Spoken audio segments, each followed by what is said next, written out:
Hello and welcome to my channel. My name is Archana and today we are going to study OBG. तो OBG में बेटा हम हमारे first chapter पे थे।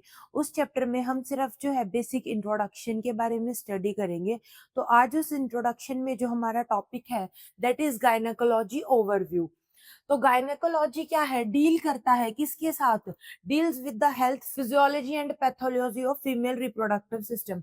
जैसे हमने पहले प्रीवियस क्लास में पढ़ा कि ओबेस्ट्रीज क्या है, जब विमेन ने क्या है प्रेगनेंसी कंसीव कर ली है वो टाइम ड्यूरेशन, और उसका क्या है पोस्ट नेटल केयर वाला एंटीनेटल प्रीनेटल, और जो एंटीनेटल केयर है और पोस्ट नेटल केयर है वो क्या है हम हमारी ओबेस्ट्रीज में पढ़ते हैं।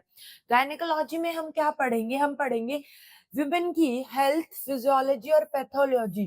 किसकी, विमेन का जो फीमेल रिप्रोडक्टिव सिस्टम है उस रिप्रोडक्टिव सिस्टम में उसकी क्या है हेल्थ कैसे क्या है मेंटेन रखी जा सके, उसकी फिजियोलॉजी और पैथोलॉजी के बारे में, जो क्या कहाँ से कहाँ होगी, अडोलसेंस से मेनोपॉज तक होगी। अब अगर एक फीमेल अडल्ट है, अगर हम ये बोल रहे हैं कि एक वुमेन है और एक फीमेल है, उसने क्या है प्यूबर्टी अटेन कर ली है, वो अडल्ट हो चुकी है, तो उसका क्लासिक सिम्टम क्या रहेगा कि उसको मेनार्क हो गया है।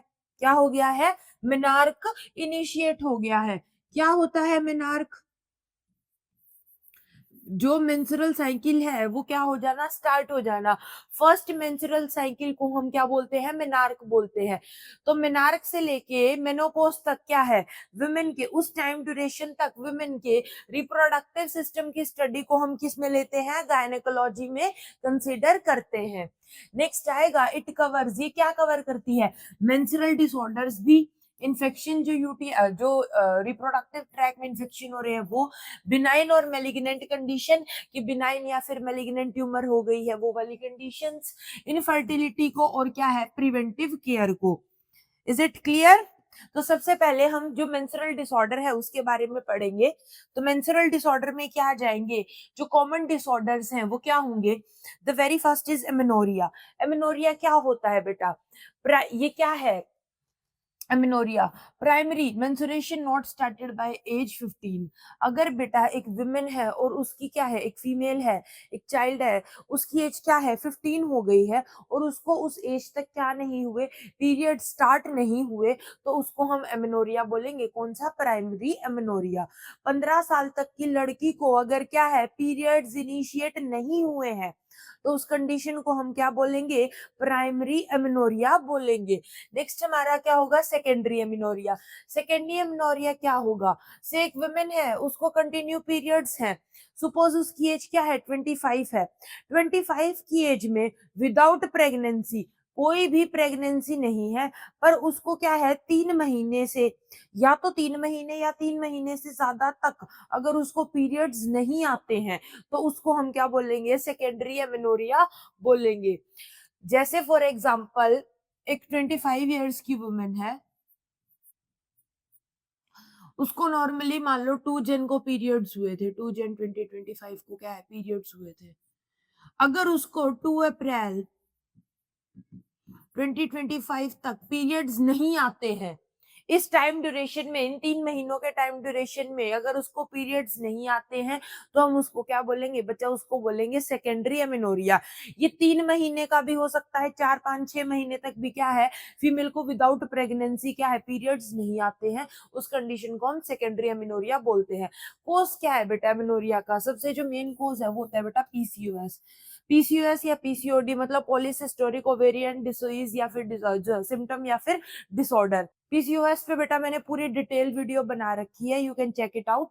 तो उसमें आपको पीसीओएस या पीसीओडी से रिलेटेड जितने भी डाउट्स हैं वो सारे क्लियर हो जाएंगे।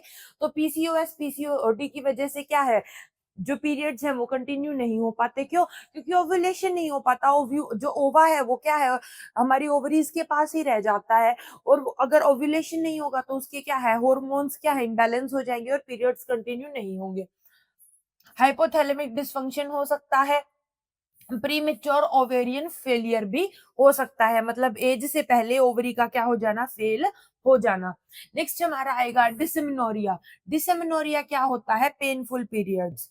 एमेनोरिया में तो बेटा पीरियड्स क्या है मिसिंग है, डिसमेनोरिया क्या है, पीरियड्स में पेन होना एक बहुत ही नेचुरल सिम्टम है। सपोज अगर किसी फीमेल को पीरियड्स आए हैं, उसमें पेन होना कोई डिसमेनोरिया का सिम्टम नहीं है, पर उसमें बहुत सिवियर पेन होना जो क्या है अनटॉलरेटेबल है, वो हमारा क्या हो जाएगा, डिसमेनोरिया हो जाएगा। जो प्राइमरी किस वजह से होता है, due to prostaglandin mediated uterine contraction. क्या होता है बेटा, क्या है, पीरियड्स इनिशिएट होते हैं, उसके साथ क्या है, प्रोस्टाग्लैंडिन पीजीएस भी क्या है, इनिशिएट हो जाते हैं। ये पीजीएस क्या, प्रोस्टाग्लैंडिन क्या करवाते हैं, यूटेराइन की कॉन्ट्रैक्शन करवाते हैं। सपोज ये आपका यूटेरस है, ये जो आपकी यूटेराइन वोल्व है, इनको क्या करवाते हैं, कॉन्ट्रैक्ट करवाते हैं। और इसी कॉन्ट्रैक्शन, फोर्स ऑफ कॉन्ट्रैक्शन की वजह से क्या है, वुमेन को बहुत ज्यादा क्या है, पीरियड्स के ड्यूरिंग पेन फील होता है, जिसको हम क्या है, प्राइमरी डिसमेनोरिया बोलते हैं। सेकेंडरी किस वजह से हो सकता है, पैथोलॉजी। सेकेंडरी होता है बेटा एंडोमेट्रियोसिस है उसकी वजह से, या फिब्रॉइड्स की वजह से। वुमेन की बॉडी में फिब्रॉइड्स या फिर एंडोमेट्रियोसिस है, जो डिसीज कंडीशन है, उसमें पेन होगा। अगर प्राइमरी है तो वो किस वजह से होगा, हमारा यूटेराइन कॉन्ट्रैक्शन, जो क्या है, स्ट्रॉन्ग यूटेराइन कॉन्ट्रैक्शन होती है प्रोस्टाग्लैंडिन्स की वजह से। नेक्स्ट हमारा आ जाएगा मेनोरेजिया। मेनोरेजिया क्या होता है, एक्सेसिव ब्लीडिंग। इसमें क्या होगा कि पीरियड्स जो है, जो नेचुरल साइकिल है, उसमें जो नॉर्मल अमाउंट ऑफ ब्लड है, उससे क्या है, ज्यादा ब्लड का फ्लो होना ड्यूरिंग नेचुरल साइकिल, तो उसको हम क्या बोलते हैं, मेनोरेजिया बोलते हैं। इसका कोज क्या हो सकता है, अगर विमेन को फिब्रॉइड्स है उसमें भी हो सकता है, एडिनोमाइसिस में भी, थायराइड डिसऑर्डर में, क्लोटिंग एबनॉर्मेलिटीज में। नेक्स्ट हमारा क्या आएगा, ओलिगोमेनोरिया या फिर पोलिमेनोरिया। इसमें क्या होगा, cycle more than 15 days apart. अगर ओलिगोमेनोरिया है तो उसमें क्या होगा, 35 दिन से ज्यादा की साइकिल होगी, ध्यान से देखो, मोर देन 35 डेज की साइकिल होगी, किसमें, ओलिगो एमनोरिया में। और अगर पोलियमेनोरिया है तो क्या है, लेस देन 21 डेज की साइकिल होगी।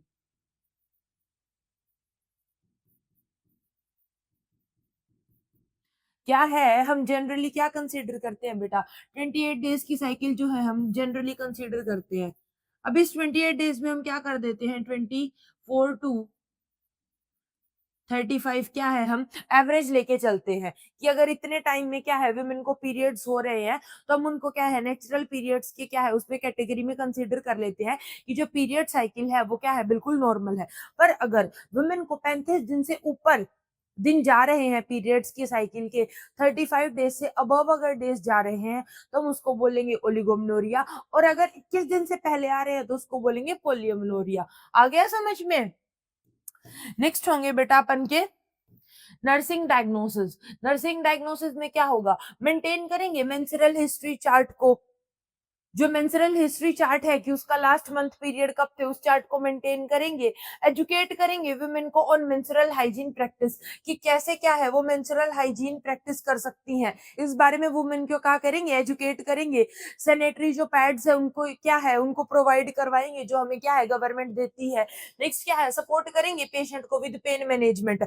अगर पेशेंट को बहुत स्ट्रॉन्ग यूटेराइन कॉन्ट्रैक्शन हो रही है, माइल्ड क्रैम्प सबको फील होते हैं, बट अगर वो सिवियर हो, तो हम पेशेंट को क्या है, पेन किलर्स प्रोवाइड करवाएंगे, और क्या है, हॉट वो मेडिटेशन क्या है, पेशेंट को देंगे। रेफर करेंगे केसेस को with irregular excessive bleeding for further evaluation. अगर पेशेंट को इरेगुलर या फिर एक्सेसिव ब्लीडिंग हो रही है, तो उसकी क्या है, फर्दर इन्वेस्टिगेशन करवाएंगे, ताकि हमें क्या है, रीजन पता लग सके कि वुमेन को क्या है, किस वजह से प्रॉब्लम हो रही है। प्रोवाइड कराएंगे counselling for PCOS and hormonal imbalance.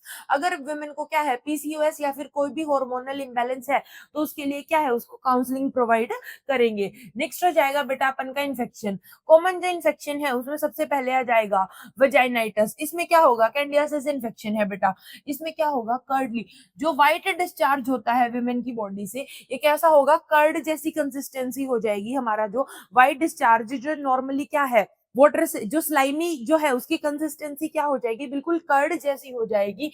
Etching होगी बहुत ज्यादा, और क्या है, फाउल स्मेल भी क्या है, हमें फील हो सकती है। अगर बैक्टीरियल वेजाइनोसिस है, फिशी ऑर्डर आएगी। और अगर क्या है, ट्राइकोमोनासिस है, तो क्या है, फोर्थ ही डिस्चार्ज होगा, जो फ्रोथ जैसा क्या है, हमें जो व्हाइट डिस्चार्ज है वो देखने को मिलेगा। दोबारा क्या है, मैं एक बार इन्फेक्शन को क्लियर कर देती हूँ। अगर वेजाइनाइटिस है, तो अगर क्या है, कर्ड जैसा डिस्चार्ज हमें देखने को मिल रहा है, तो वो किस कैटेगरी में आएगा, कैंडिडियासिस में आएगा। और अगर क्या है, और उस डिस्चार्ज के साथ क्या है, वुमेन को इचीनेस भी फील होगी। बैक्टीरियल वजाइनोसिस में क्या होगा, फिशी ऑर्डर फील होगी डिस्चार्ज में। और ट्राइकोमेनेसिस में क्या होगा, फ्रोथी डिस्चार्ज होगा। नेक्स्ट हमारा आ जाएगा पीआईडी, पेल्विक इन्फ्लामेटरी डिसीज। इसमें क्या होगा, असेंडिंग इन्फेक्शन इन्वॉल्विंग। देखो बेटा, इन्फेक्शन हुआ वजाइनल रूट से, सपोज ये हमारी क्या है, ये यूटेरस हो गया, यहाँ हमारी ओवरीज प्रेजेंट है, ये ओविडक्ट हो गया, ये पूरी वजाइनल कैनल हो गई। ठीक है, तो इसमें क्या होगा, ascending infection involving uterus, tubes and ovaries. यहां से इन्फेक्शन जाना शुरू होगा, सबसे पहले यूटेरस को अफेक्ट करेगा, उसके बाद कहां चला जाएगा इन्फेक्शन, ओविडक्ट में चला जाएगा, ट्यूब्स में, और ओवरीज को क्या है, जाके इन्फेक्ट कर देगा। तो अगर वजाइना से इन्फेक्शन असेंडिंग ऑर्डर में ऊपर जा रहा है, फीमेल की बॉडी में ओवरीज तक को अफेक्ट कर रहा है, तो उस डिसीज को अपन क्या बोलेंगे, पीआईडी, क्या बोलेंगे, पेल्विक इन्फ्लामेटरी डिसीज क्या है बोलेंगे। आ गया समझ। नेक्स्ट हमारा क्या होगा, सेक्सुअली ट्रांसमिटेड इन्फेक्शन। एसटीआई में क्या होगा, सिनेप्सिस हो जाएगा, गोनेरिया हो जाएगा, एचआईवी हो जाएगा, क्लाइमेडिया हो जाएगा, एचपीवी और हर्पेस। ये जो इन्फेक्शन है, ये क्या है बेटा, वुमेन की बॉडी में सेक्सुअली ट्रांसमिट होते हैं, जो क्या है, वजाइनल रूट से फर्दर पूरी बॉडी में क्या है, फैल सकते हैं। आ गया समझ में। नेक्स्ट अपन क्या जाएंगे बेटा, इसमें नर्सिंग रिस्पॉन्सिबिलिटीज कैसे करेंगे, नर्स कलेक्ट करेंगे हाई वजाइनल स्वैप। क्यों करेंगे वजाइनल स्वैप कलेक्ट, चेक करने के लिए कि जो डिस्चार्ज है उसकी कैसी कंसिस्टेंसी है, कैसी उसकी स्मेल है, विद असेप्टिक टेक्निक। और जो हम क्या है डिस्चार्ज कलेक्ट करेंगे, वो बिल्कुल असेप्टिक टेक्निक से कलेक्ट करेंगे, ताकि उसको क्या है, इंस्ट्रूमेंट से ही फर्दर और इन्फेक्शन ना हो। एजुकेट करेंगे on sexual practice and condom use, क्या है, हम उसको बैरियर मेथड प्रोवाइड करवाएंगे, और क्या है, सेफ सेक्सुअल प्रैक्टिस के लिए क्या है, उसको काउंसिल करेंगे। नेक्स्ट हो जाएगा, इंश्योर करेंगे पार्टनर ट्रीटमेंट इन एसटीआई। क्या है बेटा, अगर वुमेन को क्या है, सेक्सुअली ट्रांसमिटेड इन्फेक्शन है, तो हम इंश्योर करेंगे कि जो उसका पार्टनर है, उसका भी क्या हो, ट्रीटमेंट कंटिन्यू हो, क्योंकि क्या है, both the partners are involve in STIs. Next क्या है, प्रोवाइड करेंगे एंटीबायोटिक। नेक्स्ट प्रमोट करेंगे एचपीवी की वैक्सीन को। Is it clear. नेक्स्ट हमारा होगा बेटा बिनाइन गायनोकोलॉजिकल डिसऑर्डर। बिनाइन में सबसे पहला जो डिसऑर्डर है, जो सबसे कॉमन है, दैट इज फिब्रॉइड्स। फिब्रॉइड्स क्या है, बिनाइन ट्यूमर हो जाना of uterine muscle, heavy bleeding, infertility. देखो बेटा, या सपोज ये आपका यूटेरस है, ये आपकी लेयर्स हो गई, एंडोमेट्रियम, मायोमेट्रियम एंड पेरीमेट्रियम।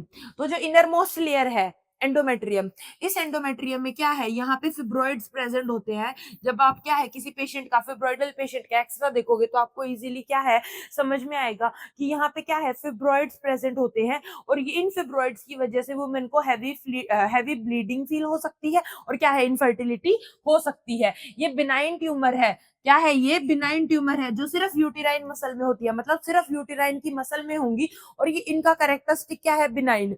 मैंने पहले भी आपको क्लियर किया है बिनाइन और मेलिग्नेंट में डिफरेंस।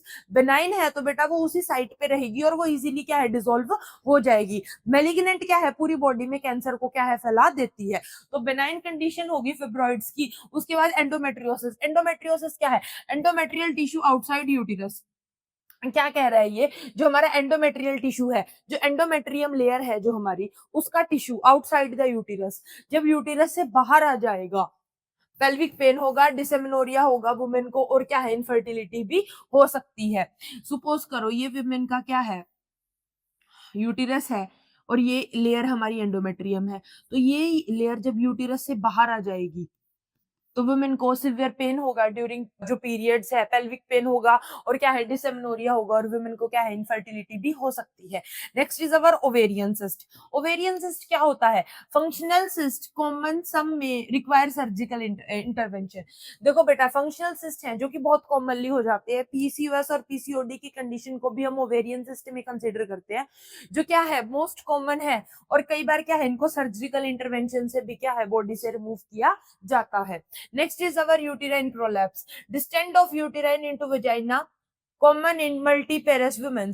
क्या कह रहा है कि डिस्टेंट ऑफ यूटेरस, यूटेरस का डिस्टेंशन हो जाना, जो हमारा यूटेरस है उसका वजाइना तक डिस्टेंट हो जाना, इस कंडीशन को हम क्या बोलेंगे, यूटेराइन प्रोलैप्स बोलेंगे। क्लिनिकल नोट्स में क्या दिया हुआ है आपको, fibroids are most common condition in hysterectomy world wide. Fibroids ही एक ऐसा कारण है जिसकी वजह से क्या होता है, हमें वर्ल्ड वाइड क्या है, जो पूरा यूटिरस है वुमेन की, जिसको हम क्या बोलते हैं कि बच्चादानी निकलवा दी, उसका जो मेन रीजन होता है world wide, that is fibroids only.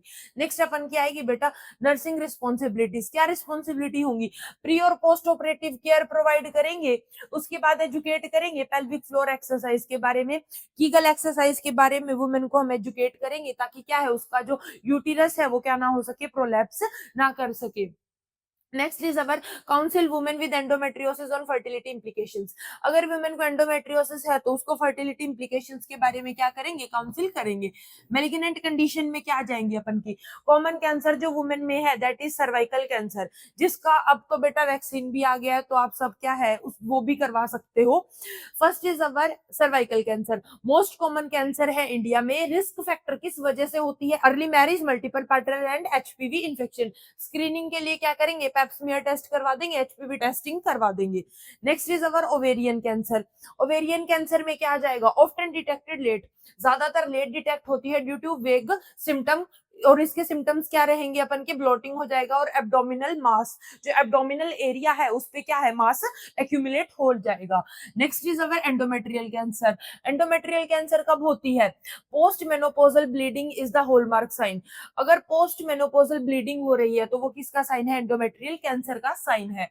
Breast cancer, ये क्या है, वर्ल्ड वाइड वुमेन में सबसे ज्यादा पाए जाने वाली कैंसर है। और बेटा क्यों हो रही है ये, क्योंकि सिर्फ अवेयरनेस की कमी की वजह से।